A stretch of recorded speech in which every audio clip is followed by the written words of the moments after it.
எவ்வளவு நேரம் அந்த சந்திப்பு நடந்தது விஜய் கூட? 1.5 மணி நேரம் இருக்கும். 1.5 மணி நேரம். ஓ, 1.5 மணி நேரத்துல நிறைய விஷயங்கள் பேசிருப்பீங்க. எல்லாமே ஒரே இது. விஷயங்கள் ஏதாவது? அப்படியெல்லாம் ஒண்ணால எல்லாமே ஒரே கருத்து தான். எங்களுடைய வேலை பண்ணின்னு இருந்தோம். 7 பெண்களும் 3 ஆண்களும் வந்தாங்க. மொத்தம் 10 பேர். தூய்மை பணியாளரா எங்களுடைய கஷ்டத்தை சொன்னோம். அதெல்லாம் ஏத்துக்கினாரு. ஒவ்வொருத்தங்களையா கேட்டார். ஒவ்வொருத்தங்களையா மைக்க கொடுத்துட்டு பொறுமையா கேட்டார்.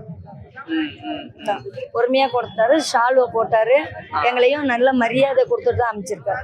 எல்லாருமே நடிகர் விஜயை பார்க்க போறோம்னா நம்ம தான் அவருக்கு போய் சால்வை கொடுப்போம், பொக்கே எல்லாம் கொடுப்போம். ஆனா அவர் உங்களுக்கு சால்வை போத்தினார்ல, அந்த தருணம் எப்படி இருந்தது? தூய்மை பணியாளரை கௌரவித்திருக்காரு. ஒரு தூய்மை பணியாளர் நம்ம வீட்லயும் நம்ம ரோட்லயும் இருக்கிற தூய்மை பணியாளர்னு ஒரு கௌரவத்தை கொடுத்துருக்காரு. நானும் தூய்மை பணியாளரை மதிக்கிறேன்ற ஒரு கௌரவம் அவர் எங்களுக்கு கொடுத்தாரு. நான் அது சப்போர்ட் பண்றேன், இந்த விஷயங்களை நான் உங்களுக்காக பண்ணி தரேன் அப்படி ஏதாவது வாக்குறுதி கொடுத்தாரா? அவர் எந்த வாக்குறுதியும் கொடுக்கல. நான் உங்களுக்காக சப்போர்ட் பண்றேன், நான் உங்களுக்காக ஆதரவு நிக்கிறேன்.